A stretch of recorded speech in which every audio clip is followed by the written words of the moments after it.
السلام عليكم، معكم سارة في المطبخ. اليوم بدنا نعمل فيتوتشيني الفريدو مع الدجاج والفطر، أكلة كتير طيبة وغنية عن التعريف.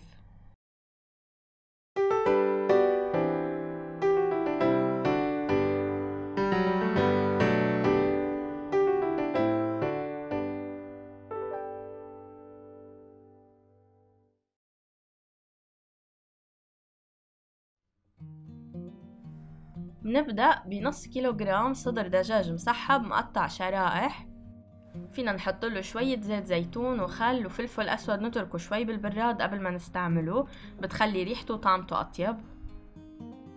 والدجاج منضيفه على زيت نباتي محمى، نار متوسطة لقوية.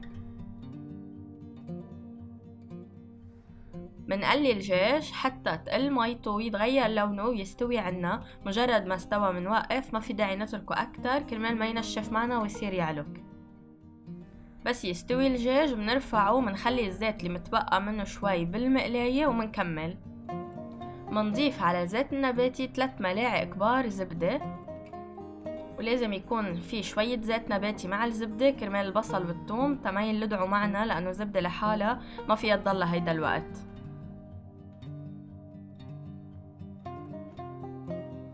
بس تدوب الزبدة منضيف بصلة مفرومة ناعم. كل ما نعمناها كل ما كانت ما حتبين معنا آخر الشي، فأنتو إذا ما بتحبوا قوامها كتير يبين بعدين نعموها منيح. والحجم اللي أنا مقطعة فيه بس حيتبل وبعدين يختلط مع الصوص وينحط على المعكرونة، ما حيبين البصل أبدا ولا حينعرف إنه موجود بالصوص، بس بيضيف طعم كتير كتير طيب. بنصح إنه ما تقفوا، ضلكن حطوا البصل والثوم كتير بيضيفوا طعم طيب لهالأكلة. منضلنا منحرك كل فترة كرمال ما يلدع من الأطراف عنا، وتكون النار من هادية لمتوسطة. وخطوة أساسية مرقت عنا هون إنه إحنا بس نشيل الدجاج ضروري نضلنا مكملين بنفس المقلية، لأنه إحنا بدنا خلاصة الدجاج تبين بطعمة الصوص، تعطينا طعم كتير طيب. وبس يدبل البصل عنا منيح وياخد شوية لون، منضيف عليه 4 فصوص توم مهروسين، منقليهم مع البصل حتى كمان ياخدوا لون. واهم شي عنا ما بدنا البصل يصير محروق او اسود، مهم هيك ياخد شوية لون ليضيف لنا طعمة طيبة للصوص. والثوم باقل من دقيقة بيكون تحمر عنا، ما في داعي نتركه اكتر. منضيف عليهم كوب فطر معلب او ضعف الكمية اذا كان فطر طازة، ومنضلنا منقلب لياخد الفطر شوية لون، لأنه الفطر الطبيعي الطازة إذا كنا عم نقليه بده يتقلص حجمه، فحيصير بنفس حجم الفطر المعلب. كرمال هيك منضعفه، فيكن ضعفه أكتر شوي كمان.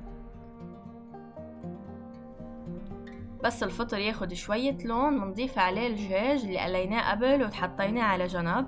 هلأ منضيفه كمان نرجع منقليه شوي مع الفطر حتى ياخد شوية لون.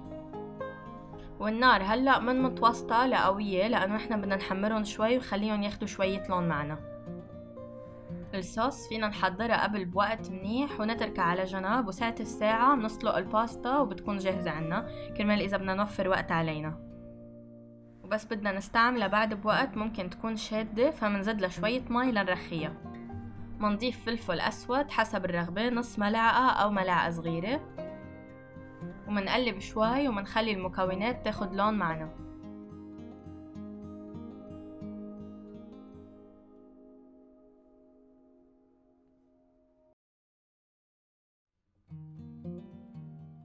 ومنملح حسب الرغبة، وحتى إذا عبالكم تستغنوا عن الملح وتحطوا مكعب مرق دجاج كمان ما في مشكلة، وبيعطي طعم طيب.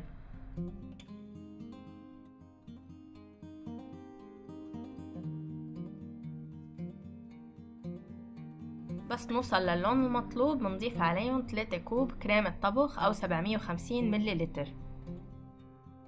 إذا قللنا كمية الكريمة دغري حتنشف بس نحط عليها الباستا بعدين، فنحنا بدنا إياها تضل الصوص مبينة ما تكون منشفة، والمعكرونة يكون ما كأنه عليها صوص. كرمال هيك منكتر شوية كريمة.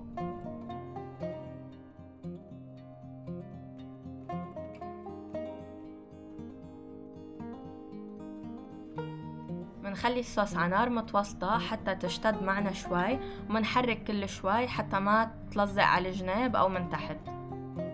إذا كانت عندكم الصوص كتير كمشة تكسروها بشوية مي، ما لازم تكون كتير ناشفة وطقيلة لأنه بدها تنشف بعدين بس ينحط الباستا عليها.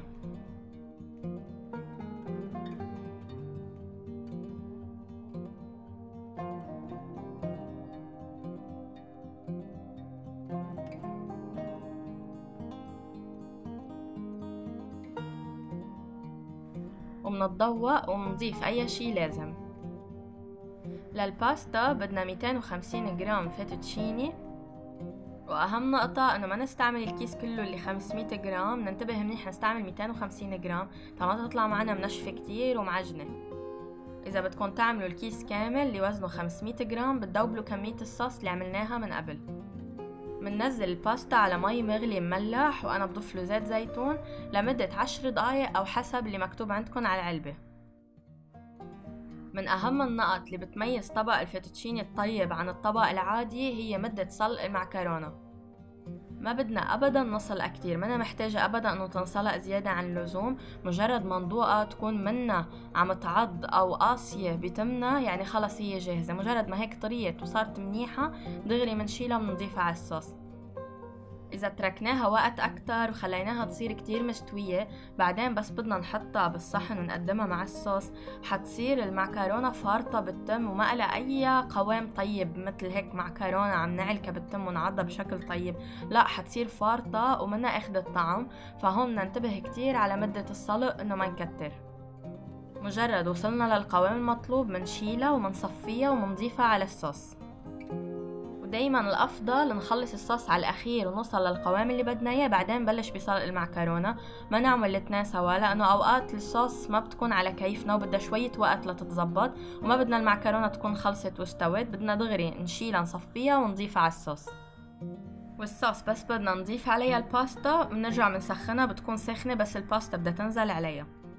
وهيدا اللي قصدي عليه بالقوام، انه ما تكون كتير مستوية، لانه اذا نحنا بدنا نخلط والمعكرونة كتير مستوية دغري حتبلش تهتري وتتكسر وحتى تتخبص، يعني هيك تصير معجنة، قوامها ما بيكون حلو. بهيدي المرحلة الصوص بتتسمك معنا، كرمال هيك نحنا ما بدنا نسمكها كتير قبل ما نحط الباستا، لانه الباستا حتسمكها مثل ما شايفين وتمتص كل الصوص اللي عنا. نتركها 3 دقايق ل5 دقايق، وللوقت اللي انتو بيناسبكن لتشوفوا الصوص صارت منيحة بالنسبة للباستا. وهيك الفيتوتشيني الفريدو صارت جاهزة عنا، طيبة كتير وطعمها كتير لذيذ. وعلى الوجه فينا نحط جبن بارميزان اختياري، نحنا منا مجبورين فيه، بس اذا كان متوفر عندكم ضيفوا لانه بيعطي طعم كتير طيب للباستا. وفيكن تضيفوا البارميزان بالصوص لطعم اقوى، بس انا اكتفيت بانه يكون اختياري على الوجه لانه البارميزان مش متوفر عند الكل. ومنزينها بالبقدونس كمان اختياري، بس بضيف طعم ولون كتير حلو للصحن. وهيك اطيب فيتوتشيني صارت جاهزة عنا، بتتقدم ساخنة كتير طيبة ومناسبة جدا للعزايم، طعمها رائع ولذيذ كتير، بنصحكم تجربوها. ان شاء الله يكون عجبكم الفيديو، واذا عجبكم ما تنسوا سبسكرايب وتضغطوا على زر الجرس ليوصلكم كل جديد. واي اكله بتحبوا تشوفوا فيديو لها اكتبوا لي اياها بالتعليقات مع المشاكل اللي بتواجهكم بس تعملوها، وان شاء الله بعملها فيديو باقرب وقت. صحتين وهنا.